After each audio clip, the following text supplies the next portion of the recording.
Outdoor space is really important for finishing off the home and giving yourself that extra dimension when it comes to entertainment area and general recreation space.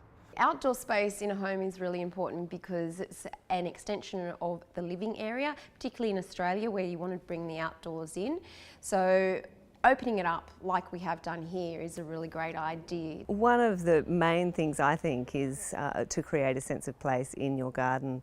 A lot of our clients, before we ask them what plants they like or anything like that, we'll ask them how they want to feel in their space.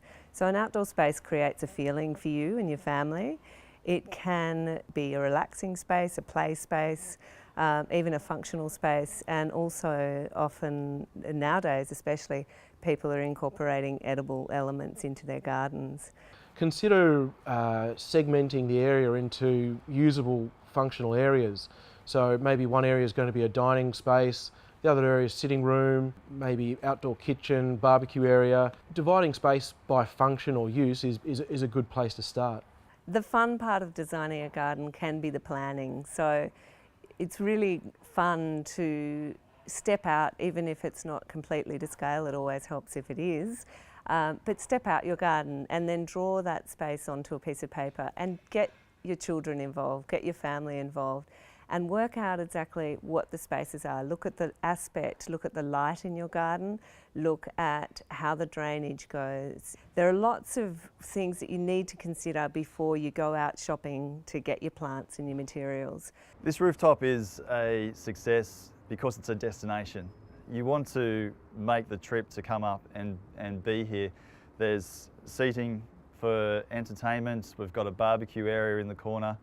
The planting is being chosen to, firstly, to survive the tough conditions, but it also adds a sculptural element to the garden that's really enjoyable. The outdoor space we're sitting in at the moment, it flows really well from inside to outside through two bays of bifold doors. The view sort of is terminated by this masonry wall with a fireplace as a focal point. We've also used screening to obscure the view of the boundary fence, but also we've used screening within the property to add a depth and a background to the outdoor room. It doubles both as providing privacy from the neighbours, but also as an attractive feature and a focal point as well.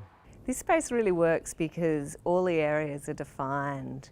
It has a fine balance of different textures, but the areas, the garden beds, are defined in a certain way that there's no confusion.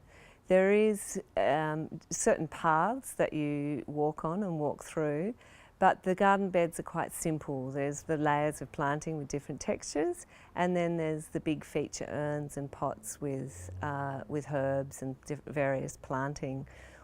If you're thinking about planning your own outdoor space, start off with big ideas first and go into detail from there. So really analyse the environment that you're in, consider the materials that you'll feel comfortable living with, and really define the spaces and how you want to use them. If you follow those rules, there's no reason why you won't end up with your very own successful outdoor room.